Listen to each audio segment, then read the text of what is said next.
Let's mic आज का अखबार। नमस्कार, लेट्स माइक में आपका स्वागत है। आज के अखबार के साथ मैं राखी जैन। द न्यूयॉर्क टाइम्स पर प्रकाशित संपादकीय ऐसा राष्ट्रपति के कार्यकाल में भ्रष्टाचार पहले कभी नहीं देखा गया।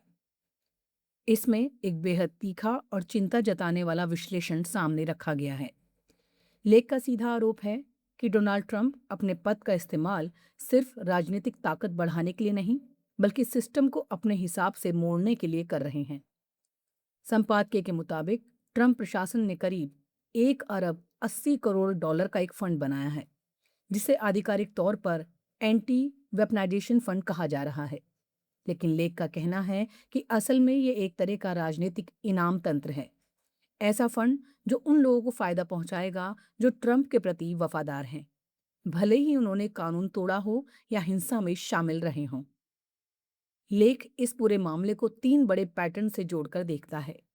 पहला, ये सीधा सीधा सत्ता का दुरुपयोग और भ्रष्टाचार है, जहां राष्ट्रपति अपने और अपने समर्थकों को फायदा पहुंचा रहे हैं। दूसरा, न्याय विभाग का इस्तेमाल राजनीतिक हथियार की तरह किया जा रहा है, विरोधियों को निशाना बनाने और समर्थकों को बचाने के लिए। और तीसरा, 2020 के चुनाव और 6 जनवरी की घटनाओं की नई कहानी गढ़ने की कोशिश हो रही है, जिसमें दोषियों को पीड़ित दिखाया जा रहा है। संपादकीय ये भी बताता है कि इस फंड के जरिए ट्रंप अपने समर्थकों को न सिर्फ कानूनी सुरक्षा दे रहे हैं, बल्कि उन्हें आर्थिक फायदा भी दे रहे हैं। इससे एक खतरनाक संदेश जाता है। अगर आप सत्ता के लिए कानून तोड़ते हैं, तो आपको सजा नहीं, बल्कि इनाम मिल सकता है। यही लोकतांत्रिक व्यवस्था के लिए सबसे बड़ा खतरा है। लेख में यह भी कहा गया है कि अमेरिका की संस्थाएं, अदालतें, कांग्रेस और राज्य सरकारें अभी भी इस तरह की प्रवृत्तियों के खिलाफ खड़ी हैं। लेकिन ट्रंप जिस दिशा में बढ़ रहे हैं, वो लोकतंत्र के मूल ढांचे को कमजोर करने वाली है। ये सिर्फ एक फंड का मामला नहीं, बल्कि पूरे सिस्टम को अपनी राजनीतिक जरूरतों के हिसाब से ढालने की कोशिश है। कुल मिलाकर ये संपादकीय कहना चाहता है कि अगर इस तरह की राजनीति को रोका नहीं गया, तो कानून का राज कमजोर पड़ जाएगा और सत्ता का इस्तेमाल व्यक्तिगत फायदे और राजनीतिक बदले के लिए सामान्य बात बन सकती है। इसलिए ये सिर्फ अमेरिका की नहीं, बल्कि लोकतांत्रिक मूल्यों की भी बड़ी परीक्षा है। द गार्जियन में प्रकाशित संपादकीय बुढ़ापे के लिए बचत, चिंताजनक कमी, पेंशन सुधार की जरूरत बता रही है। इसमें भविष्य की एक बड़ी आर्थिक चुनौती की तरफ ध्यान दिलाया गया है। एक का मूल संदेश है कि अगर अभी से तैयारी नहीं की गई, तो आने वाले समय में करोड़ों लोगों के लिए रिटायरमेंट आर्थिक असुरक्षा का दौर बन सकता है। संपादकीय बताता है कि ब्रिटेन में कम से कम 1.5 करोड़ लोग अपने बुढ़ापे के लिए पर्याप्त बचत नहीं कर पा रहे हैं।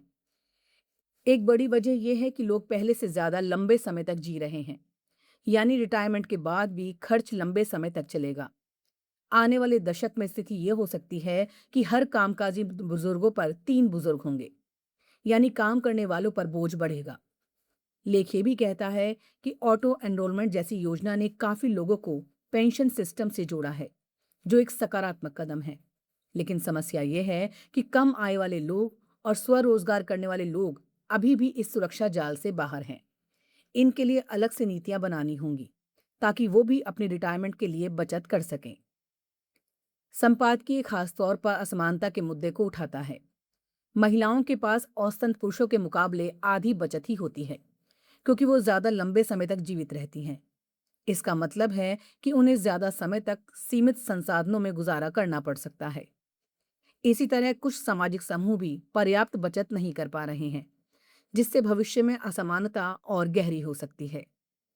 लेख ये भी चेतावनी देता है कि पेंशन सिस्टम में ज्यादा लचीलापन कई बार नुकसानदेह हो सकता है, क्योंकि लोग जल्दी ही अपनी बचत खत्म कर सकते हैं। इसलिए भविष्य में ऐसी नीतियों की जरूरत होगी जो लोगों को सुरक्षित और संतुलित तरीके से खर्च करने के लिए प्रोत्साहित करें।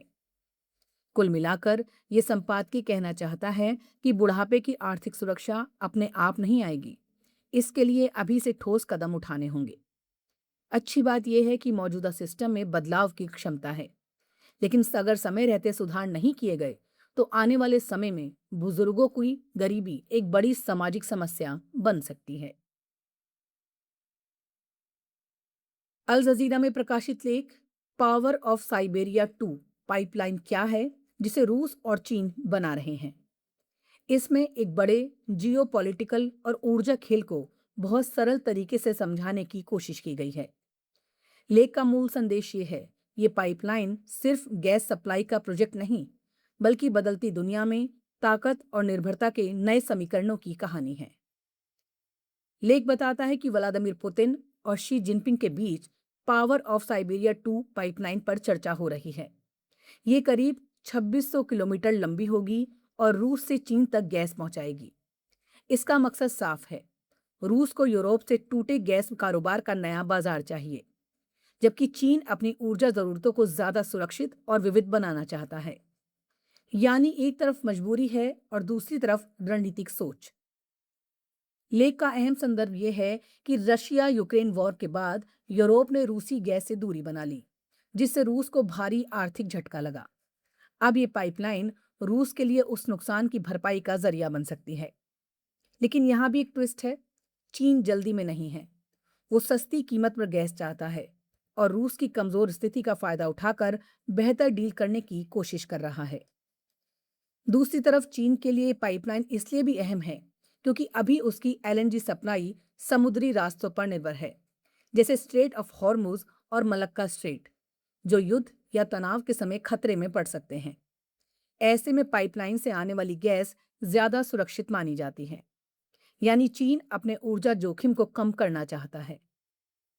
लेख ये भी साफ करता है कि ये प्रोजेक्ट अभी पूरी तरह तय नहीं है। सबसे बड़ी अड़चन कीमत को लेकर है। रूस ज्यादा दाम चाहता है, जबकि चीन कम कीमत पर सौदा करना चाहता है। इसलिए समझौता हो गया। जैसी बातें ज्यादा कूटनीतिक भाषा हैं, असली बातचीत अभी बाकी है।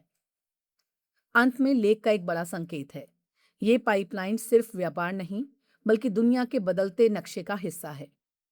अगर ये बनती है तो ग्लोबल गैस मार्केट ज्यादा रीजनेबल और राजनीतिक हो जाएगा, जहां देशों के रिश्ते और रणनीतिक ज्यादा मायने रखेगी, ना कि सिर्फ बाजार के नियम।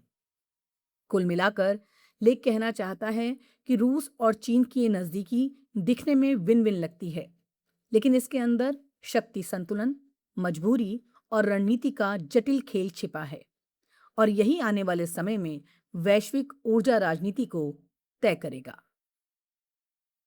आज का अखबार में फिलहाल इतना ही। जुड़े रहिए लेट्स माइक के साथ। नमस्कार। आप सुन रहे थे let's make more than radio. Follow कीजिए हमें हमारे सोशल मीडिया प्लेटफॉर्म्स पर।